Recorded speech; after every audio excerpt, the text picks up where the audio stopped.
So step 15 uses the same bag of components. You start out with the conversion servos and just push the gear onto that conversion servo, the drive gear. Now, don't unwrap these wires just yet. Just leave them wrapped up there until we're ready to install the servo. That just reduces the amount of strain on those wires.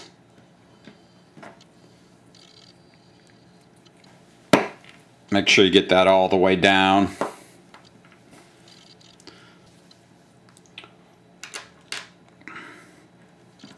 Open up the bearing pack for the backup arm. Now the first thing to do is install this bearing on the backup arm. And we'll want to install that with red Loctite.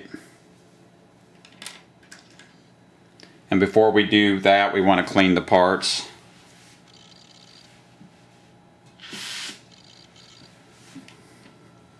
So we'll just get a little cleaner.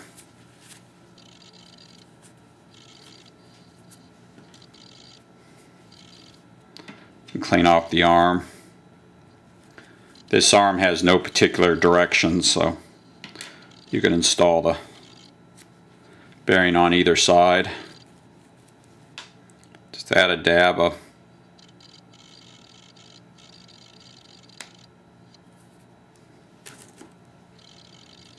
red.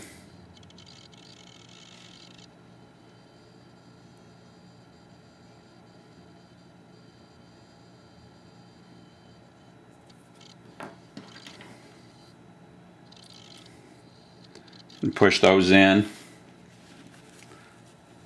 Wipe off the excess.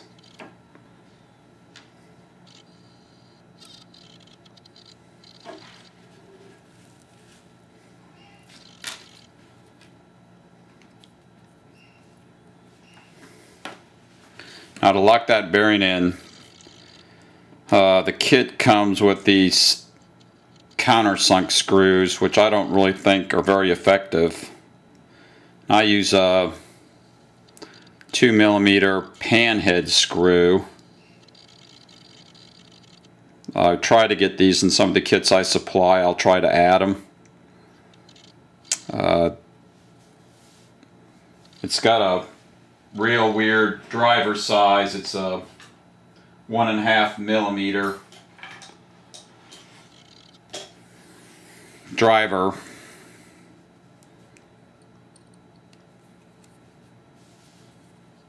To turn that screw,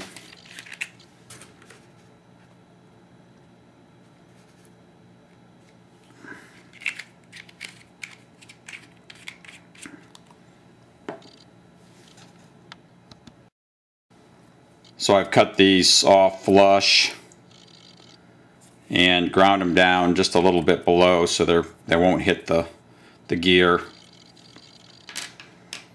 Now when you build up the backup wheel, you start by sliding this screw in on the same side as the flange bearing. Then you add one skinny washer, a bearing, a small bearing, another skinny washer,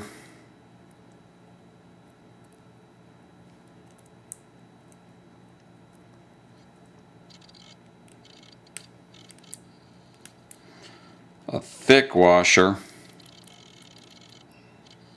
the backup wheel, another ball bearing,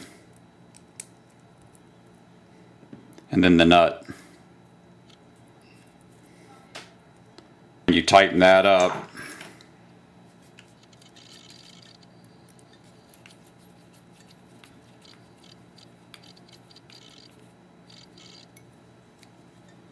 It'll spin freely.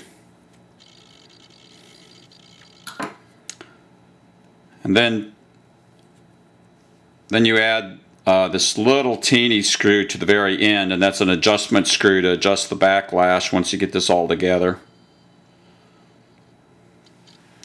I'll put just a little bit of Loctite on that.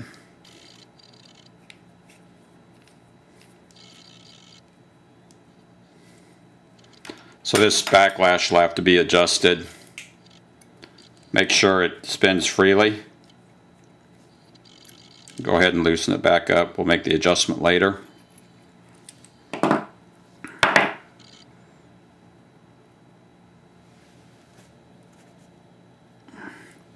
little bit of Loctite on this backlash adjustment screw.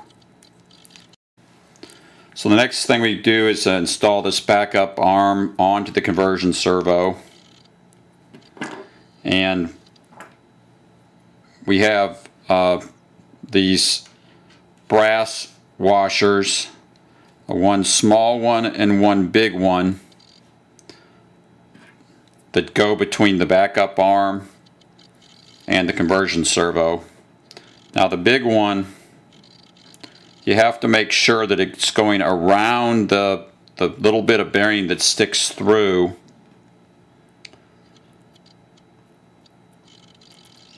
the backup arm, and the little one sits inside of that. So without Loctite, you'll want to install this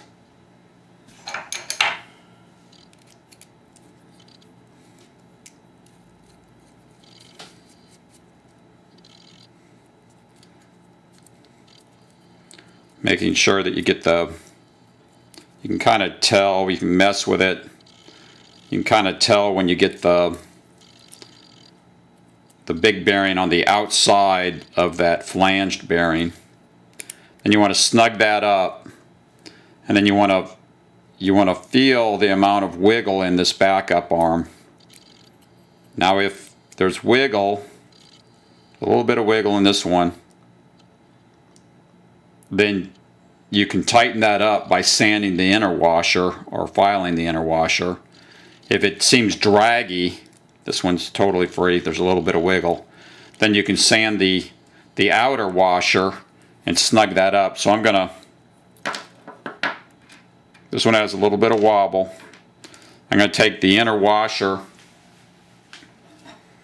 I'm gonna lay it on this file, and I'm gonna work it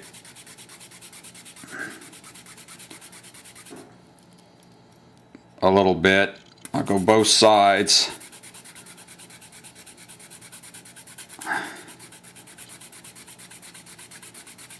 Let's see if I can't skinny it up just a little bit. Then I'll try it again.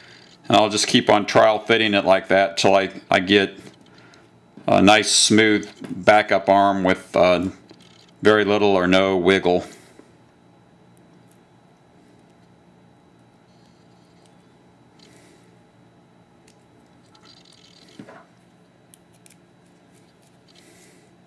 I usually don't try to get that big washer around the bearing until I get it. That's, make sure you get that big washer in the right spot. And that's perfect. Just a teeny bit of drag, it won't fall down on its own, but it's totally free. So once I get it to that point,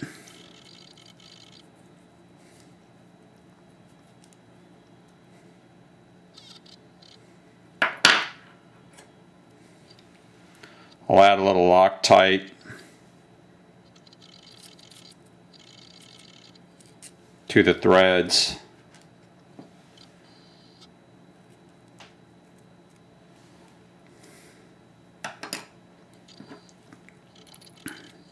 Put those inside, the Loctite inside, so it doesn't get on my washers.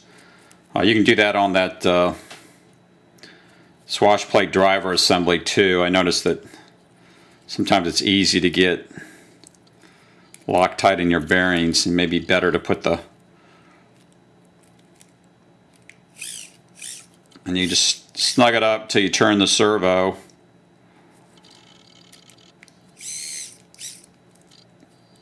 Just double check it, and that's all free. A little bit more free than it was, but it still has very little wiggle, which is perfect.